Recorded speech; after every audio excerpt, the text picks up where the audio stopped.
भारत अभी developing country है, विकासशील देश, करप्ट, गरीब और गंदगी फैलाने वालों का देश, बात बात पर मार काट करने वालों का देश। यहाँ के मर्द अपनी कामोत्तेजना कंट्रोल नहीं कर सकते। लड़कियां चुस्त कपड़ों में निकलें अगर दिन ढलने के बाद तो थोड़ा ख्याल रखना पड़ता है। ज्यादातर इलाकों में लॉ एंड ऑर्डर की समस्या है। खाने पीने की चीजों में मिलावट है, हवा में पॉल्यूशन है, साफ शुद्ध पीने का पानी तक नहीं है। यह कहना गलत नहीं होगा कि यहाँ के लोगों को टॉयलेट यूज करने की सीख देने के लिए टीवी का सहारा लिया जाता है, गवर्नमेंट फंड की जरूरत पड़ती है, एक्सेट्रा एक्सेट्रा एक्सेट्रा, ब्ला ब्ला ब्ला। ये सोचते हैं फॉरेनर्स, फिरंगी हमारे बारे में। सच्चाई है ये, सच में ऐसा ही सोचते हैं विदेशी हमारे बारे में। ये फिरंगी बुरे लोग नहीं होते, ना ना ना। भले ये पानी की जगह पेपर यूज कर लें अपनी तशरीफ साफ करने के लिए, लेकिन गंदा इंडिया को ही कहेंगे। ना ना ना, बिल्कुल बुरे नहीं है ये। हम आपकी तरह इंसान हैं, बस थोड़ा सोफिस्टिकेटेड टाइप है। इन्हें भारत की महानता सिखाने के लिए पूरा एक वीडियो बनाना पड़ेगा हमें, तब जाके ये समझेंगे। पर यह वीडियो उनकी भाषा में नहीं है, हिंदी में है। और उनके लिए नहीं, हमारे ही देशवासियों के लिए है जो बात बात पे रो न रोते हैं दुनिया की दूसरी सबसे बड़ी आबादी को झेलने वाले देश पे। भाई, ऐसे देशवासियों, बी कॉन्फिडेंट अपने भारतीय होने पे और अपने देश पर विश्वास रखिए। ये उकड़ू न बैठ सकने वाले पैकेट का माल खाने वाले अंग्रेजों का नहीं। तो बी कॉन्फिडेंट और कभी अपने देश की बुराई किसी फिरंगी के सामने ना कियो, क्योंकि आने वाले समय में पूरी दुनिया हमारे देश की तरफ आएगी नया सीखने के लिए, वो राज जानने के लिए कि कैसे बना इंडिया सुपर पावर। यकीन मानो दोस्तों, ऐसा होने वाला है। और ये 10 चीजें जो आज हम बताने वाले हैं, ये तो पूरे विश्व को, खासकर पश्चिमी देशों यानी कि वेस्टर्न कंट्रीज को हमसे सीख लेनी चाहिए। आइए जानते हैं ये कौन से ऐसे 10 पार्ट हैं, लेसन्स हैं जो पूरे विश्व को भारत से सीखने चाहिए। नंबर 10, वर्ल्ड्स बिगेस्ट डेमोक्रेसी, दुनिया का सबसे बड़ा लोकतंत्र। वेस्टर्न कंट्रीज ही नहीं, पूरे विश्व को सीख लेनी चाहिए दुनिया की सबसे बड़ी डेमोक्रेसी से, दुनिया के सबसे बड़े लोकतंत्र से। आज हम गरीब हैं, चलेगा। हाँ, थोड़े करप्ट भी हैं, वो भी चलेगा। लेकिन हम ही हैं पूरे विश्व में जिसने 2014 में दुनिया का सबसे बड़ा चुनाव ऑर्गेनाइज किया था और इसमें 61 करोड़ से भी ज्यादा वोटरों ने सफलतापूर्वक भाग लिया था। सबको साथ लेकर चलने का मादा, वो भी इतनी बड़ी संख्या में अगर दुनिया के किसी देश में है तो वो भारत है और कोई नहीं। तो गर्व से कहो एक बार, मेरा भारत महान, दुनिया की सबसे बड़ी लोकतांत्रिक सिस्टम के लिए। नंबर 9, पढ़ने की हैबिट। एक रशियन सर्वे के हिसाब से हमारा देश दुनिया का सबसे अधिक पढ़ने वाले लोगों का देश है। इस सर्वे के मुताबिक हर भारतीय हर सप्ताह औसतन 10.42 घंटे पढ़ता है। कुछ ना कुछ तो पढ़ ही लेता है, फिर चाहे वो अखबार ही क्यों ना हो। नंबर 8, बड़ों के लिए रेस्पेक्ट, बड़ों का आदर। इस खूबी की महत्ता जाननी हो ना तो अमेरिका चले जाइए, जहां 14-15 साल की उम्र में लड़के लड़कियां माँ बाप का घर छोड़ देते हैं।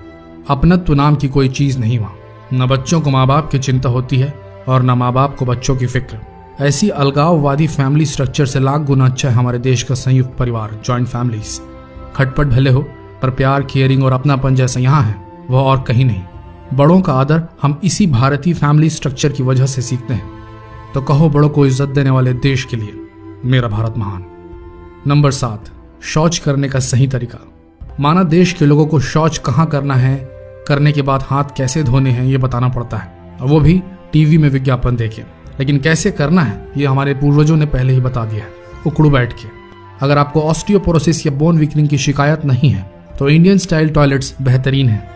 इससे मोशन होने में आसानी होती है और पेट पूरा साफ होता है।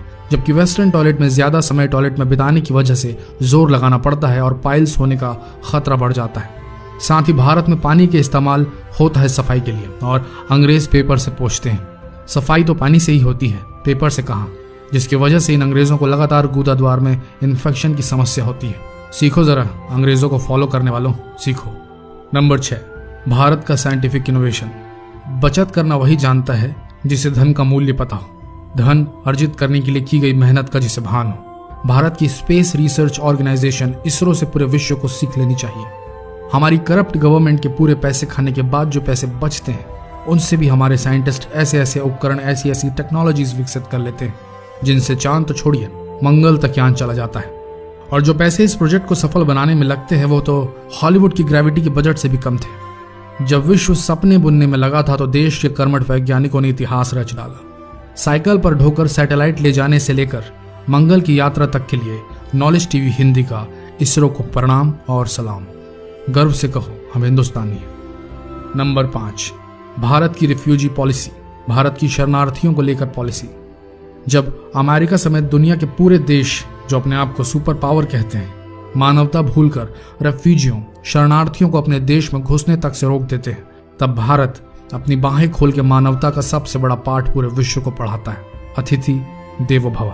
हमने आज तक किसी भी शरणार्थी को बाहर का रास्ता नहीं दिखाया। वह बात अलग है कि आजकल माहौल कुछ और है। नंबर 4, भारत में विविधता, डाइवर्सिटी एट द टॉप। ये वही देश है जिसे फिरंगी कहते हैं कि जहां महिलाएं सेफ नहीं, यहाँ महिलाओं की जिंदगी नर्क है, यहाँ गैर हिंदू जात का होना एक अभिशाप है। पर उन चपूतियों को कौन बताए कि विश्व की सबसे बड़ी डेमोक्रेसी में इक्का दुक्का कुछ हो जाए, इसका मतलब ये नहीं कि पूरा देश और यहाँ रहने वाले सब राक्षस ही हैं। बल्कि दोस्तों, हम आपको बताना चाहेंगे कि भारत ही एक ऐसा देश है जहाँ 75 साल के इतिहास में 17 साल तक तो एक महिला ने शासन किया है, प्रधानमंत्री बन। अमेरिका आज भी अपनी पहली महिला प्रेसिडेंट का मुंह तक नहीं देख सका है। हमारे देश के 14 में से 5 प्रेसिडेंट नॉन हिंदू रह चुके हैं। अमेरिका ने तो पहला मुस्लिम प्रेसिडेंट हाल ही में देखा, बराक ओबामा के फॉर्म में। उसके बाद फिर एक सनकी को राजगद्दी दे दी, सुनहरे बाल वाले को। भारत की विविधता से पूरी दुनिया को सीख लेनी चाहिए। नंबर 3, भारत का इवेंट मैनेजमेंट। देखो भैया, ऐसा है, हम लोगों से बड़ा इवेंट मैनेजर कतई कोई नहीं है। हमने 8 करोड़ लोगों को एक ही इवेंट में एक ही जगह में शांतिपूर्ण ढंग से गैदर करवाया है। इस इवेंट का नाम था कुंभ मेला, जिसे हम सदियों से ऑर्गेनाइज करते आए हैं। अब बोलिए कि भारत जैसे देश में इतना बड़ा इवेंट बिना किसी बड़े हादसे के कैसे पूरा होता आया है, वह भी सदियों से। सीखो फिरंगियों, सीखो। नंबर 2, हमारी फिलॉसफी, हमारी स्पिरिचुअलिटी और हमारा मल्टीकल्चरल सिस्टम। दुनिया भर में भारत ही एक ऐसा देश है जहां स्पिरिचुअलिटी, आध्यात्मिकता का समागम है। जितने भी धर्म हमारे देश में है, उतनी धार्मिक विविधता विश्व के किसी भी देश में नहीं। और सारे धर्म हमारे देश में पावन माने जाते हैं। सभी शांति और पीस का संदेश देते हैं। वो बात अलग है कि नेतागण अपनी ऐसी तैसी होने से बचाने के लिए लगातार नाना प्रकार के स्वार्थों के लिए धर्म को ढाल के रूप में प्रयोग करते हैं। अन्यथा जो सुकून, जो आध्यात्मिकता, जो परमानंद मेरे देश में है, वह दुनिया के किसी अलग थलग पड़े परिवार वाले देश में नहीं। नंबर 1, जुगाड़। यह सबसे इंपॉर्टेंट है, जुगाड़। यह हम भारतीयों के काम करने का बुनियादी तरीका है। अगर जुगाड़ की तकनीक दुनिया का कोई देश सिखा सकता है तो वह है भारत। जुगाड़ के लिए नोबेल प्राइज अगर कभी मिला तो किसी भारतीय को ही मिलेगा।